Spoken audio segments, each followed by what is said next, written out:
In this video, we're going to take a look at Standard 2 mostly, but then at the end we will move to considering Standard 3. All right, but in Standard 2 what we want to do is talk about how we convert between radian angle measure and degree angle measure. All right, so these pictures should look familiar from when we worked on Standard 1, where we identified special angles around a circle, so all the way from 0 degrees to 360 degrees, and then in radians all the way from 0 to 2 pi, right? So over here we've got radians, and over here we have degrees. All right, so what I want to do is have you in a moment pause the video and think about how you could convert from one type of angle measure to another. And when we talk about converting, we're talking about, what you're familiar with. So for example, if I said, convert, I don't know, how about we convert, let's say 18 feet into yards. All right, now probably a lot of us could just do this in our head, but the proper way to do this is to say, all right, I'm starting with 18 feet and we want to get rid of feet and make yards appear. So, I might put feet down here and yards on top of a fraction, but I don't want to actually change the measurement. I just want to change the way it looks. So I want this fraction to just be 1, right? So I would want to make sure that whatever I put on top here, so say 1 yard, is equivalent to what I put on bottom, 3 feet, so that really I'm just multiplying by 1 in a tricky way. And of course, when I do that, I can get my feet to cancel, right? And then I have 18 over 3, which is 6 yards. When I divide top and bottom by 3. So when we talk about converting, we're just, talking about, in this case, converting feet to yards. Well, I want to be able to do something similar to go from degrees to radians, and then from radians back to degrees. Right? So pause the video for a minute and try to figure a way that you might do that. All right, so we're back now. So there's a lot of ideas you might have come up with. One thing that I noticed right away is I know that, if I go all the way around the circle, that's going to be 360 degrees. And if I go all the way around the circle, that's going to be 2 pi radians. So that's a really natural thing maybe to notice right off the bat, okay, that 360 degrees equals 2 pi radians, right? And that's in the same way that we know that 1 yard is equal to 3 feet. So what we can do is use any equivalences that we notice and create a unit conversion factor out of it. Now in part A, we're wanting to convert a degree angle measure into a radian, right? So up here when we wanted to go from feet to yards, we put the feet on the bottom. So what I'm going to do is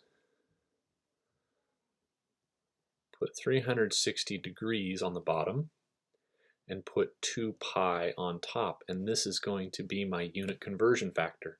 Because they're equivalent, I know this is really just the number 1. And let's go ahead and try this with something up here. So let's say, let's try it with something easy. How about 90 degrees, right? So if I stick 90 degrees right here and multiply by this conversion factor, what happens? Well, the degrees cancel out just like they did with the feet up here. And then I can cross out 90. Divide by 90 is 1. Divide by 90 down here is 4. And then I can, of course, also cancel here. So what am I left with on top? Just pi. And on bottom, just 2. And so, in fact, 90 degrees is equivalent to pi over 2. So that's good. It seems to work. And so you can imagine down here, I could go the other way, right, and just flip that over, right? So maybe here we would just say something like, we'll use 360 degrees divided by 2 pi. Okay. Now, this works fine, but notice that the conversion factor in and of itself can be reduced, right? So if I were to take let's use a different color here.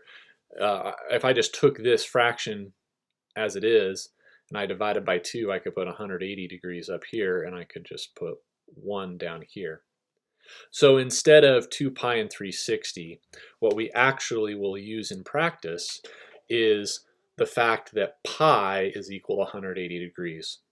So that is going to be our unit conversion factor. So if I want radians and I have degrees, I'm going to multiply by pi divided by 180 degrees. The degrees cancel with each other, and I'm left with just radians. And then here, degrees equals 180 over pi times the radians. So in example 1, all I have to do is say, all right, I'm trying to turn 48 degrees into radians. So that means I'm going to use pi over 180 degrees so that my degree symbol cancels out the way I want it to. So I can definitely cancel those out. And then 48 and 180, right, what do they have in common?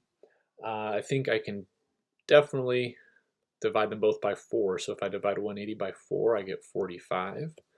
If I divide 48 by 4, I get 12. And I think I can do better than that even, right? I can divide 12 by 3 to make 4, and I can divide 45 by 3 to make 15. So that means I've just got 4 times pi on top,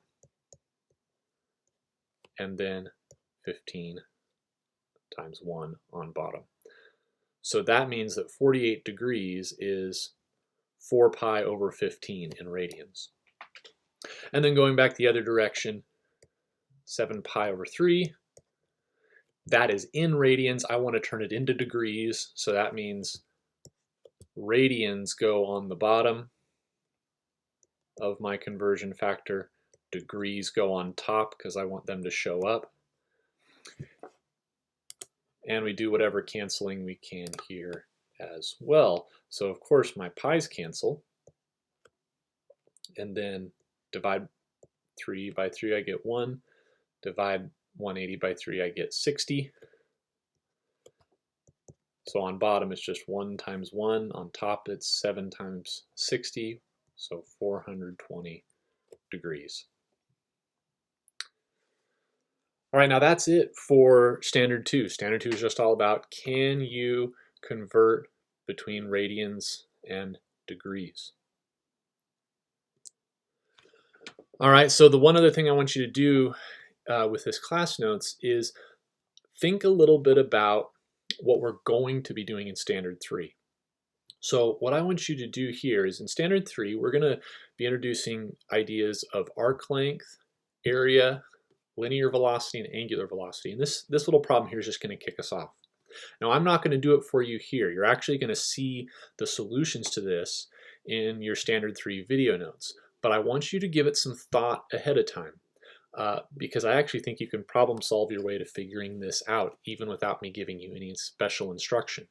So the only thing I'm going to do for this example is just remind you the way we defined radians. Remember, a radian angle measure is the arc length divided by radius, right? Oops, arc length divided by the radius. So just with that little reminder, I want you to see if you can answer any or all of these, all 3 of these. So the first one, on a circle of radius 9 meters, find the length of the arc that subtends an angle of 4 radians. Okay, so that phrase subtends, the way to picture that is when you're talking about subtending. I just make a little arc here. So to go from here to here, an angle of theta, that movement from here to here is what we call subtending. So this means subtend an angle theta. Okay, so that's what that vocabulary term means. Part B, find the area of the sector traced out in part A. So can you find the area if you can figure out what that sector looks like? And then part C, the radius of a wheel is 80 centimeters. So this is a different problem. If the wheel rotates through an angle of 65 degrees, how many centimeters has the edge of the wheel moved? All right. Or another way of saying it is, if you have a wheel and you put a little dot of paint on the very edge of it, what distance has that little dot of paint traveled? So do your best with these three. If you get really stumped on any of them, no sweat. You're going to see the solutions to it in the video notes for Standard 3, but I want you to do a little thinking on it first.